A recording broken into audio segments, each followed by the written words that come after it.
Today's presentation is Antibody-Drug Conjugates in the Clinic, Key Considerations and the Role of Modeling in Expediting Drug Development. Our speakers today are Dr. Mary Choles, Dr. Krithika Shetty, and Dr. Felix Stadter. Mary is currently a Senior Manager of New Technologies at Astellas Pharma. Recently, she's done work around the antibody-drug conjugate enfortumab vedotin and helped shape the language around drug-drug interactions for the drug label. She earned a doctorate in pharmacy and a PhD in pharmacognosy from the University of Illinois.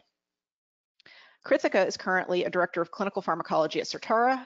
Previously, she was an oncology clinical pharmacology reviewer at the United States FDA for the past 3 years. She holds a degree in pharmacy from the Birla Institute of Technology and Science in India, and then earned her PhD in pharmaceutical sciences from the State University of New York in Buffalo. Lastly, we have Dr. Felix Stadter, who's currently a senior research scientist at Certara UK. He studied biology and pharmaceutical science at Münster University in Germany and did his PhD at the University of Basel in Switzerland. At Certara's Simcyp division, Felix works extensively on the biologics models within the Simcyp simulator, including antibody-drug conjugates and simulating therapeutic protein disposition in pediatrics. Welcome to the presentation, guys. The team is yours. The floor is yours, Krithika. Morning, everyone, and thank you very much for taking the time to attend. I'm happy to be here today and to be kicking off our conversation with a very high-level overview of the clinical pharmacology considerations for antibody-drug conjugate development and the opportunities for PBPK, the use of PBPK in ADC drug development. As most of us are no doubt aware, antibody-drug conjugates are constructs that consist of an antibody moiety bound to a small molecule payload moiety via a chemical linker. And the structure of ADCs is fundamentally intended to take advantage of the high specificity and affinity of the antibody to a cell surface target in order to deliver a highly potent payload. The majority of our conversation today will focus on approved ADCs, all of which contain a full-length antibody as the targeting moiety. However, these can also be related constructs such as antibody fragments, bispecific antibodies, and there are several peptide drug conjugates or PDCs currently in development to which some of these principles we'll discuss today also apply.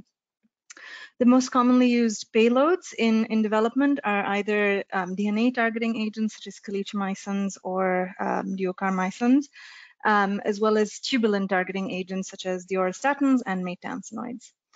Linker components of ADCs are traditionally or typically divided either into classified as either cleavable or non-cleavable linkers. Cleavable linkers take advantage of physiological conditions in order to cleave the bond between the antibody and the payload, and these can be further categorized as acid sensitive, protease sensitive, or glutathione sensitive, whereas non-cleavable linkers form non-reducible bonds with amino acids in the backbone of the mAb, and therefore require complete degradation of the ADC within lysosomes in order to release the payload. This slide provides a summary of the 12 approved ADCs in the US to date, as this forms kind of the landscape from which some of the discussion points later in the presentation are derived. All 12 of these ADCs are currently approved for oncology indications, both hematological cancers as well as solid tumors. The majority of these contain an IgG1 as the antibody or targeting agent, with a couple of IgG4s, and the majority of these have cleavable linkers with a couple of non-cleavable entities in the mix. There are 8 approved payloads as part of these 12 approved ADCs. The majority of these are auristatins, so we have 4 MMAEs and 1 MMAF. There's a couple of approved ADCs with calicheamicin payloads. Calicheamicin as the payload, a couple of maytansinoids, SN38, DXd, as well as a PBD dimer on the recently approved Zynlonta. The average DAR for the approved ADCs to date ranges from about 2 to 8. As we'll be speaking of this in a bit more detail later in the seminar, I wanted to provide a quick note on the dosing regimens for the approved ADCs. All of these are currently administered IV with some kind of body weight or body surface area normalized dosing regimen. The MMAE containing DAR4 ADCs are typically dosed on either a 3-weekly schedule at a dose of either 1.8 to 2 mg/kg, or a weekly schedule at around 1.2 or 1.25 mg/kg, with an intermittent regimen of 2 to 3 weeks on or off, and a week off per cycle. There's also a few other interesting dosing regimens across the approved ADCs. This includes a cap on the maximum number of cycles that may be dosed, such as for Polivy, which has a maximum number of 6 cycles that can be administered. Mirvetuximab, the recently approved mirvetuximab, is dosed on an adjusted ideal body weight basis. Loncastuximab desirine, or Zynlonta, has a step-down regimen, which consists of a higher dose for the first 2 cycles and then a pre-planned dose reduction for all patients to 50% of the initial dose for all subsequent cycles. Similarly, Besponsa has an adaptive regimen, which is decided based on a patient's response to the initial dose, wherein everybody receives a higher dose of 1.8 mg/m² in cycle 1, and that dose may be subsequently reduced to 1.5 mg/kg in patients who've had a CR or a CRI. This slide summarizes the typical clinical pharmacology package in support of a marketing application across the approved ADCs and the ADCs currently in development. In terms of a non-clinical data package, the relevant information of interest is typically the binding affinities of the ADC or the antibody, the naked antibody to the target, pharmacological characterization of the naked antibody, the pharmacological potency of the payload, serum stability of the ADC, as well as standard ADME information on the payload, including an in vitro DDI risk assessment, as well as a non-clinical mass balance study in order to understand the major elimination pathways of the payload. The clinical package typically consists of PK characterization of the various ADC components in the general patient population, supportive target engagement or pharmacodynamic information, and understanding of exposure-response relationships of various components of the ADC with safety and efficacy, as well as an understanding of the effect of various intrinsic and extrinsic factors on ADC PK safety and efficacy in order to inform dose modifications. As may be evident from these previous slides, a conversation around clinical pharmacology considerations for ADCs can be fairly broad-ranging. And so for today's conversation, I decided to focus on a couple of key clinical pharmacology topics that more often than not end up being major review questions or review issues during BLA reviews for ADCs. And these include dose selection of the ADC for the general patient population, as well as dose adjustment of the ADCs for intrinsic and extrinsic factors, specifically for organ impairment and drug-drug interactions.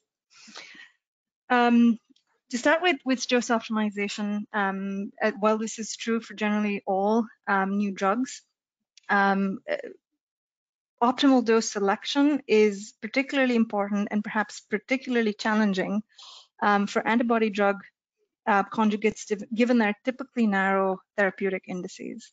In attestament to this fact, 33%, or about a third of approved ADCs currently have had dosing issues that needed to be resolved in a post-marketing setting. Mylotarg, for example, was famously initially approved and subsequently withdrawn from the market to be reintroduced with a different fractionated dosing regimen. And 3 out of 12 approved other ADCs currently have dose optimization PMRs associated with their initial approval. A key important note I'd like to make here is that Project Optimus expectations apply to all ADCs in development, regardless of whether or not the antibody target or the payload of the ADC is previously approved as part of another ADC MODI. A few elements that help with successful dose optimization for an ADC include broad dose ranging in first-in-human studies, an adequate evaluation of multiple dose levels early in development, and by this I mean both sufficient sample sizes at suitable doses as well as sufficient follow-up for safety and activity, as well as a long-term, a closer evaluation of the long-term safety, cumulative toxicities, and timing of events associated with ADC dosing, which proved invaluable, for example, in the development program for Zynlonta. It is useful to at least consider alternative regimens to standard continuous dosing for ADCs, for example, fractionated regimens or step-up or step-down regimens or intermittent regimens, and early use of modeling and simulation approaches, including preliminary POC-PK and ER analyses, can greatly help with understanding the need and the utility for such types of alternatives. I also wanted to point out that PBPK can provide several useful data points or a lot of useful information for dose optimization with ADCs, including, for example, simulation of the concentration of various ADC species, including different DAR species, and the released payload at the site of action, and understanding of the physiological disposition in virtual populations and associated inter-individual variability. And it could also be linked to, a PBPK model could also be linked subsequently to a pharmacodynamic model in order to help understand drug effect or toxicity associated with the payload. And a specific example of this might be potential exploration of the causes of an increasingly notable form of toxicity, or such as ocular toxicity, for example, by helping to understand ocular distribution of the ADC and the payload. Much like dose selection for the overall population, dose adjustment of ADCs in special populations can be challenging because multiple moieties contribute independently to the safety or efficacy of the ADC. Therefore, in many cases, dose adjustments might not be feasible, and in such instances, evaluation is focused on informing safe and effective use in a special population. Or in other words, it's intended to understand or adequately inform the avoid recommendation based on risk-benefit profile, especially for indications where few other therapeutic options might be available. It is important to note that unlike other small molecules, clinical safety and efficacy information is needed in order to inform dose adjustment of ADCs in addition to PK data. And this type of clinical information can be obtained from patients with organ impairment or interacting conmeds enrolled, for example, as staggered cohorts, either as early as dose escalation expansion studies, as well as in potentially registrational safety and efficacy studies. This information can also, of course, be derived from dedicated organ impairment or DDI studies. I should note that inclusion of patients with organ impairment, for example, in safety and efficacy studies should only be conducted based on an understanding of the ADME of the payload, as well as preliminary understanding of the safety and efficacy of the ADC in the general population from prior studies. And of course, information such as target engagement, PD biomarker data can be supportive in helping to select a dose for special populations. POC-PK has been used to inform dosing recommendation for organ impairment populations for multiple approved ADCs. The adequacy of a POC-PK-based assessment depends on in part understanding dose and exposure response relationships of various ADC components with safety and efficacy in order to inform an appropriate dose for patients with organ impairment in pivotal studies, for example. It depends on adequate PK sampling as well as the type of observed safety signals in organ impairment populations. So, for example, a major safety signal might warrant further or dedicated assessment. Dedicated organ impairment studies have either been conducted or required as PMCs for several of the approved ADCs that are listed on in the box on the right here. I also wanted to draw your attention to the PMRs for Trodelvy, Zynlonta, and Elahere to state that these are not standard PK HI studies. Rather, these are multiple dose escalation safety and PK studies in patients with cancer in order to identify a suitable starting dose for these organ impairment populations. In terms of labeling recommendations for the approved labels, for the most part, several years on, Adcetris or brentuximab vedotin remains the only ADC that has a recommended dose modification in a mild HI population. Many of the others include monitoring for increased AEs, but Besponsa is the only other label that carries instructions for dose interruption of the ADC contingent upon liver function enzyme tests. While it is important to note and reiterate, as I previously said, that dose use and dose adjustment in labeling for special populations requires information on clinical safety and PK in addition, clinical safety and efficacy in addition to PK, there are a few opportunities for the use of PBPK in this space. And that includes things like early prediction of payload PK in organ impairment populations to support their inclusion in further studies, aid with the design of a dedicated trial, including selection of doses for evaluation in such populations. And depending on specific context, it may be useful to help support an avoid label recommendation. I'd like to wind up my presentation with a few quick notes on DDI assessment and dose adjustments for ADCs. It is important to begin with the note that in vitro DDI risk assessment as both victim and perpetrator should be conducted for all ADCs, and BLA regulations do not support borrowing of information for labeling purposes from existing ADCs with the same payload without an appropriate right to reference this information. However, clinical DDI risk assessment for approved ADCs by and large to date has focused on victim DDI assessment, as the perpetrator risk for all of the approved ADCs has consistently been assessed as low. This slide summarizes the variety of approaches that have been taken so far to assess clinical DDI risk for the approved ADCs. This includes a couple of clinical DDI studies with Adcetris, brentuximab vedotin, as well as Enhertu.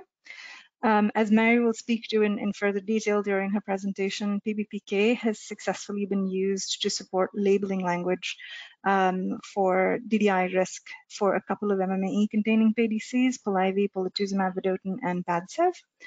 And in addition to these approaches, several other programs have taken sort of pragmatic and fit-for-purpose approaches to assessing clinical DDI risk, including, for example, in the case of loncastuximab, where the payload concentrations were BLQ in the majority of the samples. The review utilized clinical safety and PK information from registrational studies with such where ConMeds were permitted in order to inform labeling language for concomitant use of CYP3A and PGP inhibitors. In terms of DDI labeling language in approved labels, to date, none of the approved ADCs have an actual dose reduction for victim DDIs. Several of them include instructions to monitor for increased AEs, and there are a few that recommend avoiding concomitant use of certain ConMeds, with Kadcyla carrying specific instructions to delay the dose of the ADC if concomitant use of the ConMed cannot be avoided.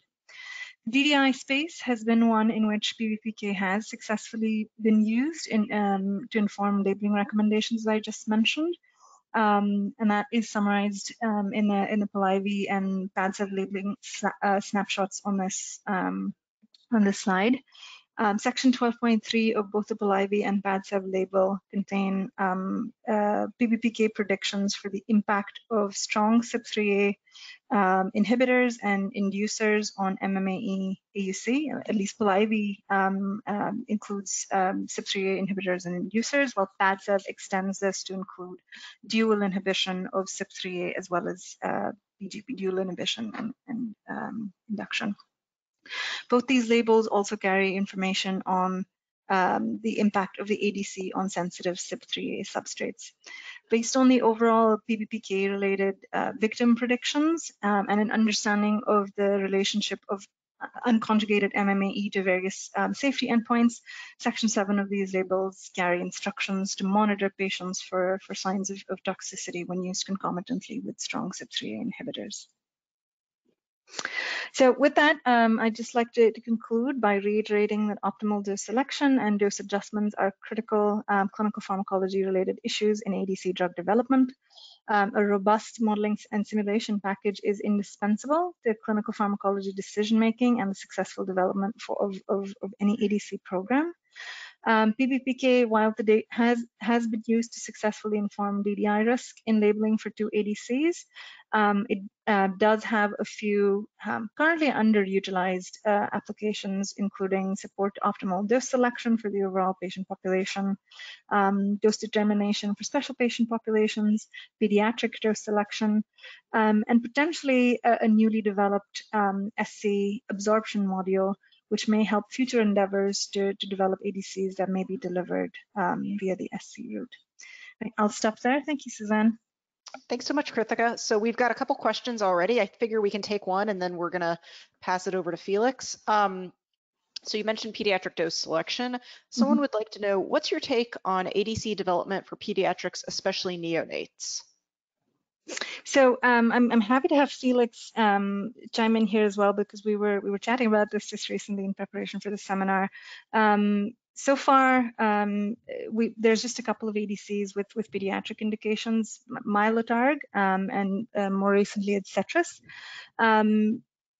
PBPK, as is generally true for other compounds, if Felix, please feel free to chime in, is useful to help and successful at helping predict PK of not just the antibody component, but as well as but also the small molecule for pediatrics down to the age of 2, and maybe an elegant way to help inform dosing recommendations all the way to that age group, below which I understand there's some limitations and challenges to its use, but I'm sure Felix can speak a little bit better to that.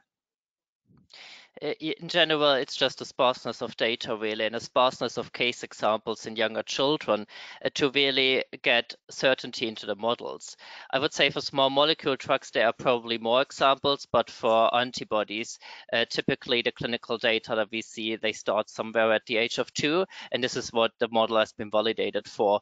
And everything that is beyond the age of 2 or lower than the age of 2, there's just case examples are really missing to see how robust the model predictions are. Thanks, Felix. Fantastic. Thank you so much, Felix and Krithika. And Felix, the floor is now yours.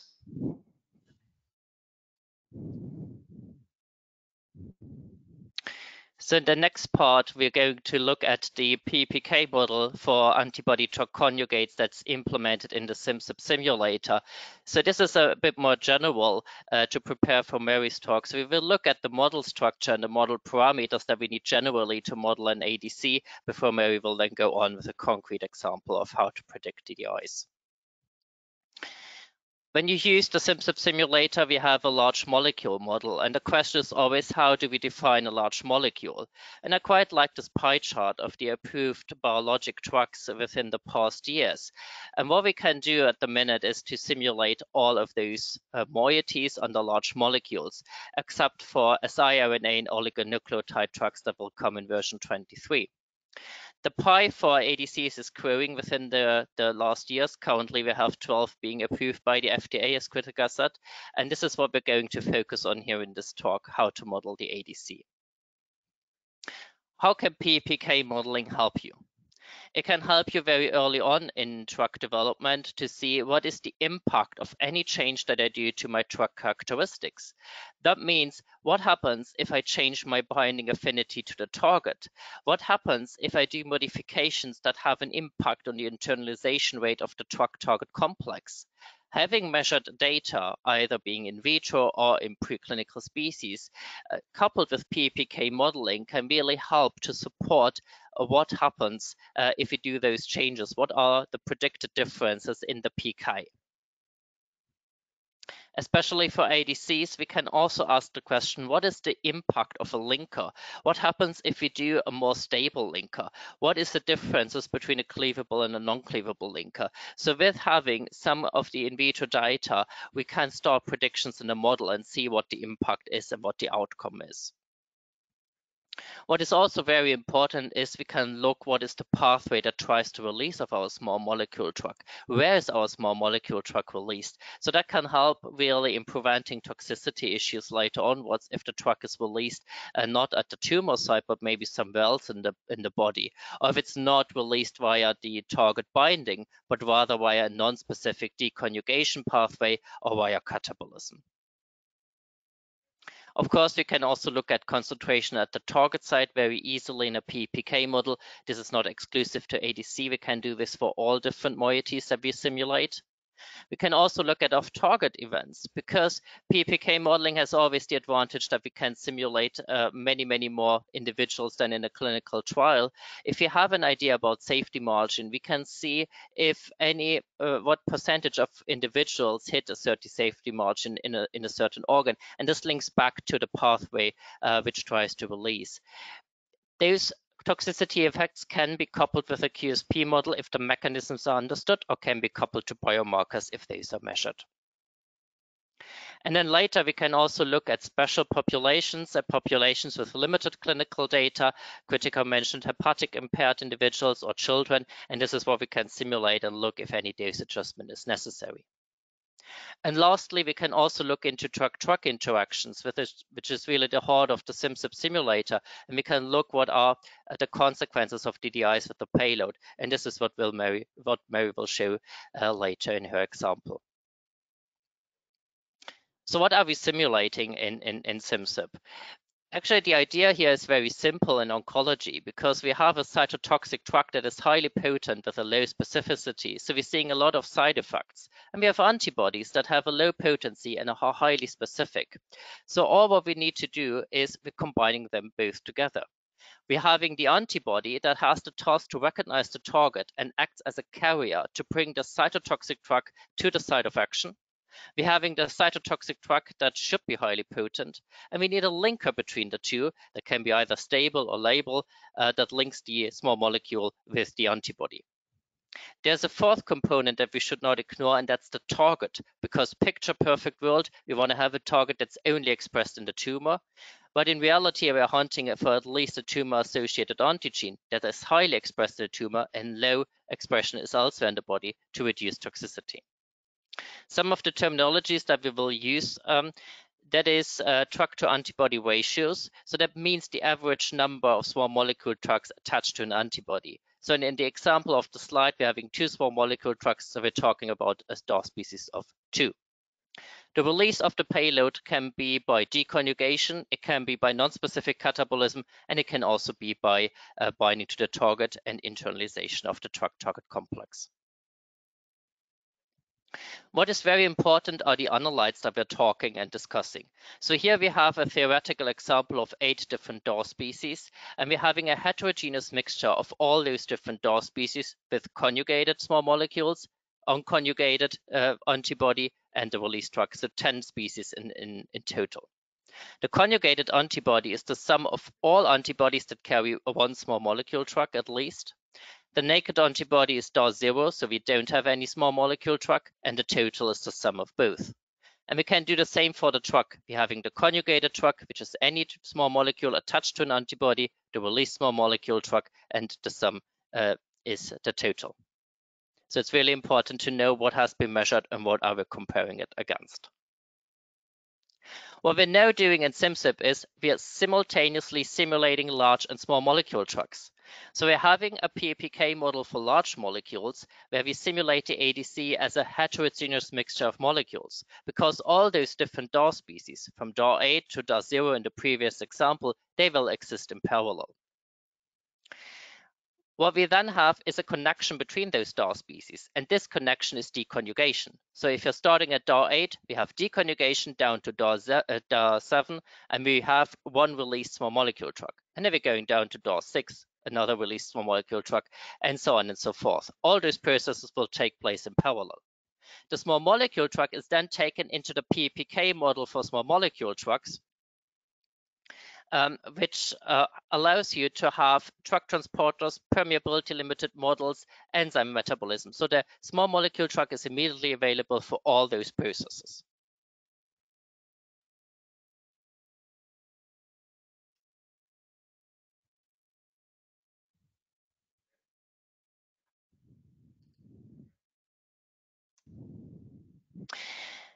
This is showing our general model structure for the whole body PPK model that we're using. So you can see we are having different tissues that represent the body, and we need to inform this model structure by physiological data. I listed here only the important parameters for the antibody. So these are the volume of different subcompartments, like for the endothelial cells that we need for all those different compartments. We need to have an idea about lymph flow. We also need to have an idea about FcRn expression. All those data are available in the PPK model implemented in the Simcyp simulator. And then we need to have the information about your truck. We need to have the information about the antibody. We need to have information about deconjugation rate, as well as for the payload. And then we can start a simulation. This slide really illustrates the simultaneous simulation. So we're having two PPK models. They are similar because we in both cases, dependent of antibody or released small molecule truck, we're looking at lung, liver, and all the other tissues. So what we're having is we're starting with the large molecule model in a permeability limited structure, including those processes like FcRn recycling and target binding. And if the payload is released, let's say in the liver, then it becomes immediately available as a metabolite in the liver of the small molecule model and is immediately available for truck transporters, for enzyme metabolism, or is subject to any DDI that might happen. So on the last slide, I'm showing what data do we need to make any kind of prediction. So for the antibody, we need to have an idea about molecular weight, binding affinity to FcRn. We need to have an idea about its molecule characteristics, such as charge, because it can have an impact on the uptake rate into the endosomal space. We need to have an idea about clearance pathways. Do they have any additional clearance pathways? So it's really important to start with the naked antibody in DAR 0, making sure we're understanding its disposition. Then we can add the target binding model. Knowing the target location is important to get toxicity right, knowing target abundance and turnover, as well as the affinity and internalization rate of the complex. To make an ADC, what we need to have is an idea about the initial distribution of DAR species, deconjugation rate, and if there's any DAR-dependent processes, for instance, a faster clearance for higher conjugated drugs, and that can be incorporated into the model. And lastly, we need to have an idea about the small molecule truck, having its molecular weight, Phys-chem characteristics, and importantly, also the clearance pathways, especially if we want to predict DDIs. With that, we can go into in vitro to in vivo extrapolation for the small molecule truck. And now I'm happy to take one question. Fantastic. Thank you so much, Felix. Got a couple questions. So someone would like to know, how is interspecies scaling of intracellular ADC catabolism handled in your PBPK model? So currently we only have the ADC model available for in the human simulator. So we can't scale from an animal simulator to humans directly. The scaling in general, or the way we're handling the catabolic clearance, is essentially knowing the average half-life of a protein and scaling it by the lysosomal volume. So what you could simply do is scaling of the lysosomal volume between animals and humans, because that would differ, assuming that the half-life is similar. Got it. That makes sense. Thank you so much, Felix. And we now welcome on our last presenter, Mary.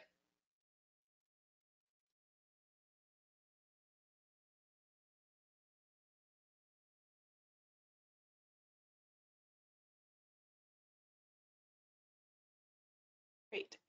Thank you, Sotara and Simcyp, for allowing me to come to speak today. And thank you to Mark for inviting me to participate.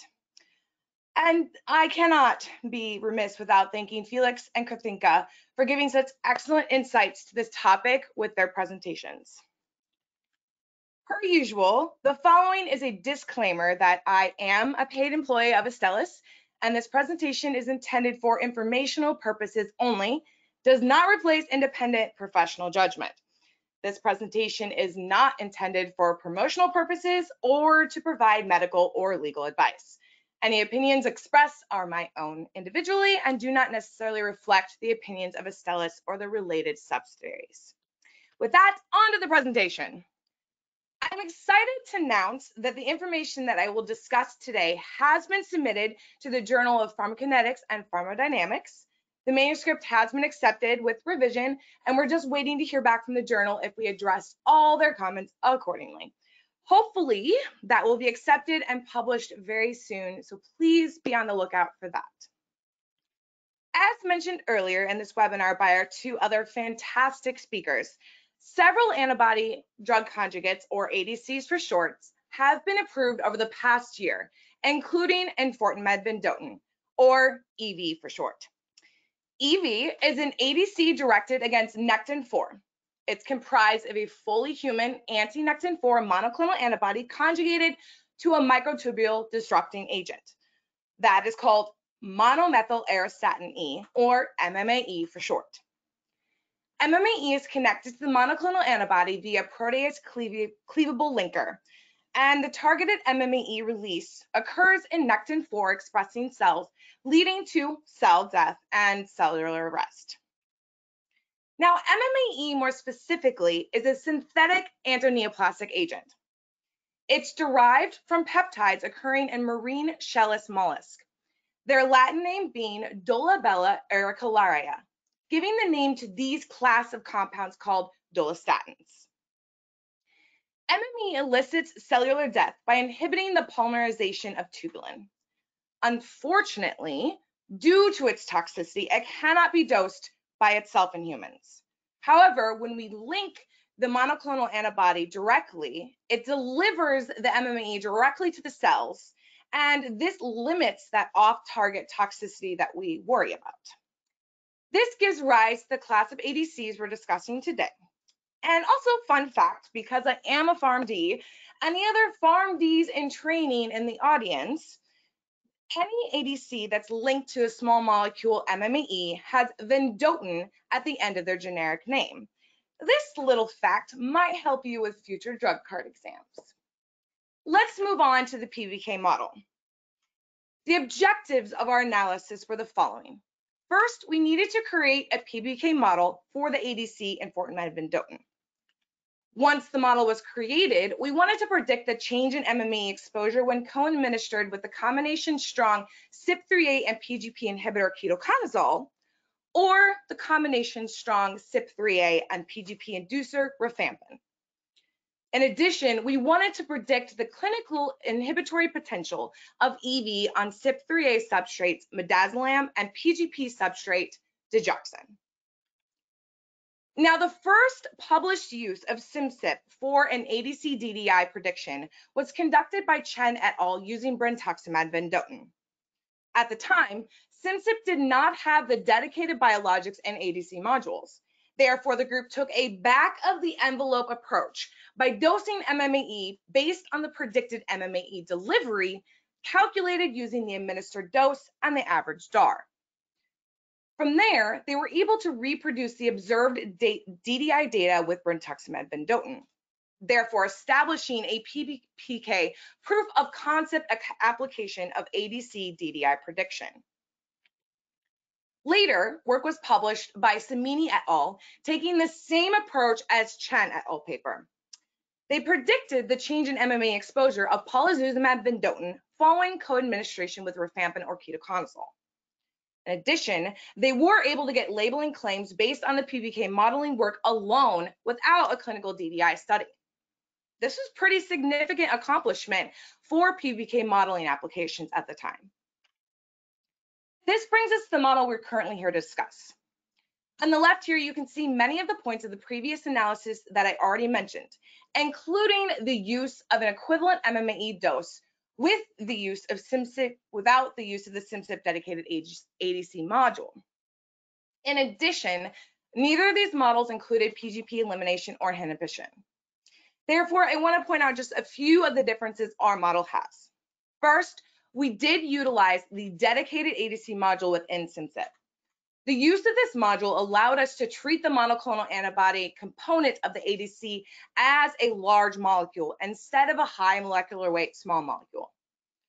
This took advantage of the biologics PBPK model that is now built within Simcyp and takes into account the unique physical, chemical, and pharmacokinetic properties that biological compounds like monoclonal antibodies exhibit, which are typically drastically different than small molecules. In addition, as I mentioned before and was discussed by Felix, the release of the cytotoxic payload is dependent on many factors, including the DAR number. Therefore, the model could include both DAR distribution and administration of the ADC and DAR-dependent pharmacokinetic properties like DAR-dependent elimination. By linking the ADC and the small molecule models in the ADC module, the production of MMAE is directly linked to the ADC, and therefore the pharmacokinetics of MMAE can be more accurately represented as it functions while linked to the tissue-targeted ADC. Finally, we did include PGP elimination of MMAE and PGP inhibition and induction by ketoconazole and rifampin, respectively. There are a few key modeling parameters and considerations I would like to highlight for you. These are considered necessary to create the PBPK model for an ADC. First, the ADC enfortumab vedotin and brentuximab vedotin. The molecular weight that I included in the model was the weight of the monoclonal antibody alone. It did not include the molecular weight of the linker. The next, you need to consider the DAR distribution of the administered dose, as well as the maximum DAR obtainable. Third on the list is the FcRn binding affinity. Ideally, you would have this for all DAR species. However, this is frequently difficult to obtain. Therefore, having FcRn binding affinity for only DAR 0 is feasible for model building. In addition, it's possible to optimize this parameter or use the default value for IgG. Fourth is the payload dissociation rate. This can be obtained from in vitro experiments or assumptions can be made about it. Fifth, the fraction of payload released is frequently assumed to be 1. However, if the fraction is less than 1, this value becomes more important and optimization or experimental values are necessary. Finally, the most important information that we need for model building is the plasma concentration curve. And as mentioned previously by Felix, it's important to know if your ADC was measured as the conjugated antibody, total antibody, or conjugated drug, as the model outputs are different for each of these measured species. For the conjugated small molecule MMAE, the approach is similar to developing any other small molecule PBPK model within Simcyp. Of note, our MMAE model, biliary elimination was assumed to be through PGP, and how PGP elimination was incorporated into the model. This assumption represents basically a worst case scenario for any DDI perspective coming from a PGP inhibition perspective. In addition, KI inhibition parameters were included for CYP3A and PGP inhibition based on in vitro experiments. However, since these were found not to be clinically significant, we did not do any optimization on these particular parameters. The following diagram just illustrates the overall model workflow as it was carried out. Since more data was available for brentuximab vedotin, a PBPK model was carried out for this particular model first. And due to the similarities between the two ADCs, many assumptions were carried over from the BV model to the enfortumab vedotin model. The EV model was then verified at 2 dose levels for multiple dose administration at 1.25 milligram per kilogram. Therefore, the verified models were used to carry out the DDI simulations I have already mentioned. The next diagram illustrates the metabolic breakdown that was used for MMAE for both the brentuximab vedotin and enfortumab vedotin models. Based on the mass balance studies and the observed DDI in brentuximab vedotin clinical trials, the fraction metabolized by CYP3A4 was set to 30%, and PGP elimination was set to 70% of hepatic elimination. Urinary elimination was roughly 20%, which was calculated based on a urinary clearance rate of 0.8 liters per hour. Unfortunately, due to a lack of data to indicate the involvement of TMDD, target binding and internalization through TMDD was not included in either model. However, additional non-specific clearance of ADC scaled to the DAR number was included for both models to improve the conjugated antibody model fitting. On this slide, you can see the simulated versus observed plasma concentration curves of the 2 doses that were simulated for brentuximab vedotin. The model was able to reproduce the observed data very well for both the conjugated antibody and MMAE. In comparison, here's the simulated versus observed plasma concentration curves for the 2 doses that were simulated for enfortumab vedotin. Yet again, the model was able to reproduce the observed data well for both species. In addition, as I mentioned before, the MMAE compound model was exactly the same between both brentuximab vedotin and enfortumab vedotin simulations. Finally, you can see the behavior of the model for enfortumab vedotin for multiple dose administration at 1.25 milligram per kilogram. Something interesting that we observed is that the model was not able to capture the decrease in clearance of the conjugated antibody during dose 3 of cycle 1. Now, we have several theories on why this may be the case. However, none of those theories could be accurately tested by the model in its current state. In addition, the deviation in exposure between the observed and simulated of dose 3 of cycle 1 was not deemed significant enough to warrant additional changes in the model. Therefore, we considered the model well verified and moved forward with the DDI simulations.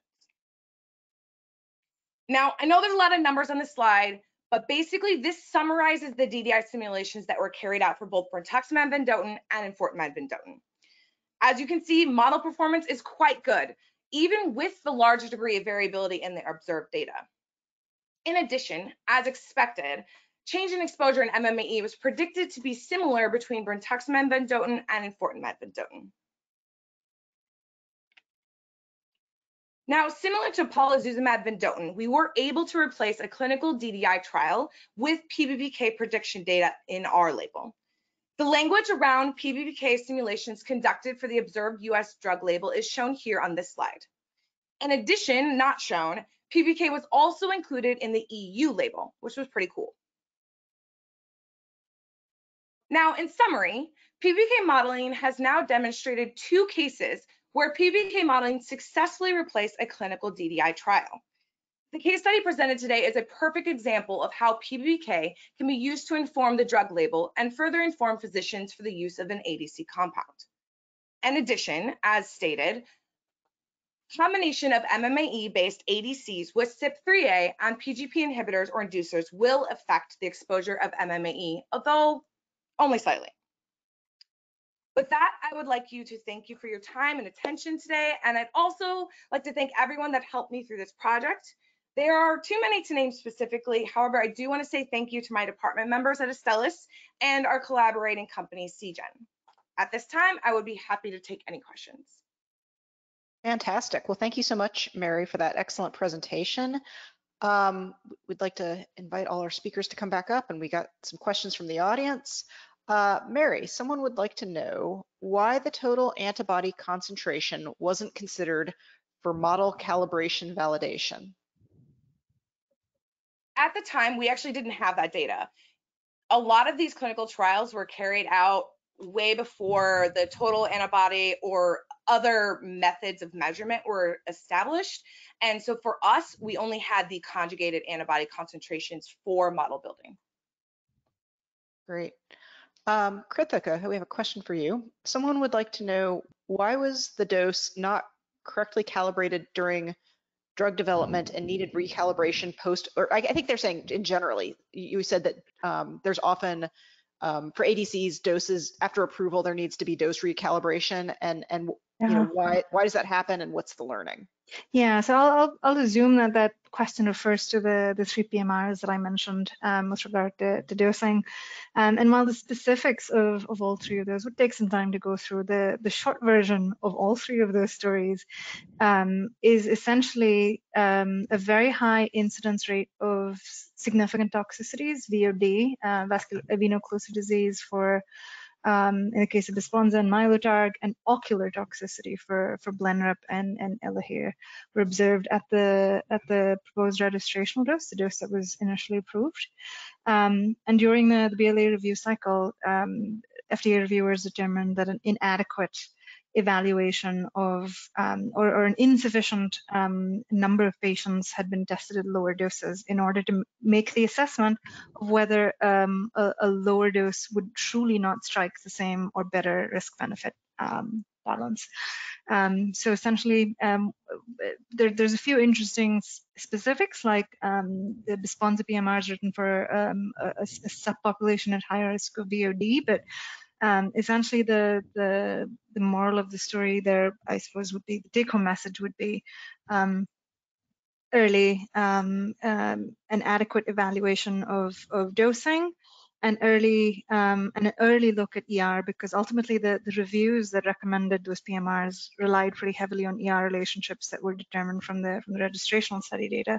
But an early look at exposure response relationships would have prevented some of this. Great, thank you. Someone has a question for the group. Is it necessary to compare the total antibody concentration for model calibration? Should conjugated antibody and MMAE data be enough?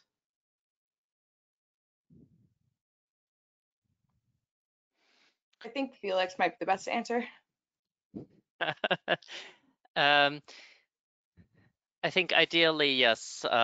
Ideally, we want to have the total antibody and the conjugated antibody, because the total antibody gives you eventually then the DAR0, the naked antibody, and we can just see if there's any kind of DAR-specific processes like a faster clearance, then this can be incorporated. I would generally say we have to start with the naked antibody first, get this model right to be sure what we're doing there, and then we start with the ADC. As I said, total antibody that would be good to have, but it's okay to go with the conjugated one in case the data are not there. Great. Mary, I think this question might be one for you. What if the 2 or more payload molecules got cut off simultaneously? Does the model incorporate this phenomenon? I believe you could basically establish this through the DAR-dependent clearance. And Felix, feel free to chime in if you want to address this a bit further. But when you incorporate DAR-dependent clearance, you're giving a clearance value based on what the DAR number is. So that includes basically the number of the small molecules that attach to each monoclonal antibody. And if you have a case where you're going from DAR4 to DAR2 immediately, then you're going to have probably a higher clearance for your DAR4 than you're going to have for your DAR3, for instance, because you're not really producing DAR3 as much. I think you can incorporate into the model, but I think it's kind of more indirect. Felix, do you have more to add on that? Simple answer, yes, it is possible. So if you have anything that is degradation of catabolism, they're all cut off simultaneously. If it's via deconjugation really in plasma, then it would be a stepwise approach, but it could happen that in the one time step you're solving the ODE, you're losing one small molecule drug, and just in the next time step you're using the next one. So this is the way it's incorporated for deconjugation. Okay, thank you, Felix. I'm not sure if this is Simcyp specific or related to the case study that Mary talked about, but someone says in the PBPK model of ADC clearance, do different DAR species have different clearance or elimination rates? For my model, yes, it does. I did incorporate a DAR specific additional clearance. And you can also include DAR specific catabolic clearance, DAR-specific FcRn binding, which then also feeds down into the clearance because the FcRn is protective. Basically, you can add DAR-specific in almost every part of the elimination of the ADC. Yes, so this is the can be specified because you're simulating each DAR species individually in Simcyp, so you can really assign a clearance to each of the different DAR species. That's possible. By default, they will all have the same, but you can change it. Okay. You can also, these outputs actually will output a DAR-specific concentration curves as well, where you can see the concentration of DAR0, DAR1, so on and so forth, and you can see their plasma concentration curves over time, and that can be output by the simulator. Thank you. Got a few more questions. These are really great questions from the audience, so thank you. Can the additional clearance when moving from the naked antibody model to the ADC model be more than the catabolic clearance to capture clinical data? The additional systemic clearance that we have in the simulator can represent any linear clearance.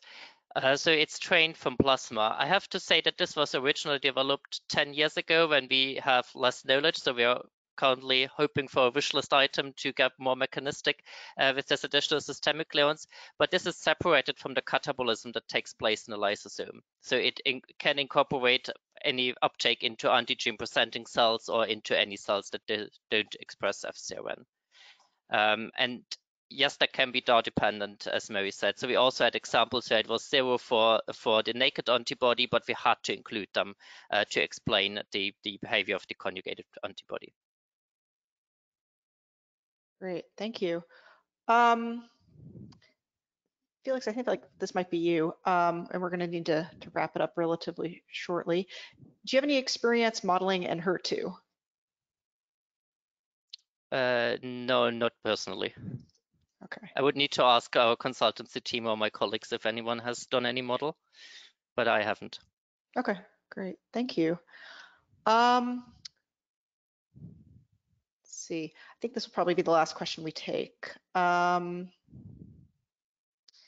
Is there observed data typically available for different DAR species? For example, different DAT plasma concentration time profiles to verify the predicted profile?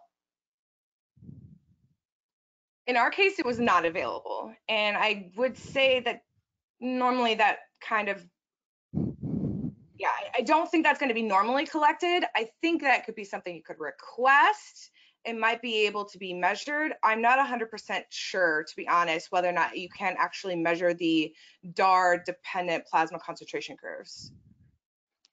I know one example of it has been done, but typically all the examples I've seen measure total or conjugated or protein or both. I think it's a cost thing, whether or not you could actually work that into your protocol from a cost perspective. Got it. Okay, well, got a ton of great questions here, and thank you so much to our speakers, Krithika, Felix, and Mary, for an excellent presentation. Just a few short announcements before we wrap up. Just want to let everybody know that the next webinar in the series will be on June 14th when our colleagues, Dr. Mark Lovern, Dr. Tariq Abdullah, and Dr. Andrzej Kursek will present QSP and Simcyp Designer, seamless and user-friendly integration of QSP and PBPK models. You can register for this event and all of our other webinars on the Certara website. Thanks, everybody. On behalf of Certara, I'd like to thank you for attending today's presentation. This concludes the webinar. Goodbye and have a great day. Thank you. Thank you all.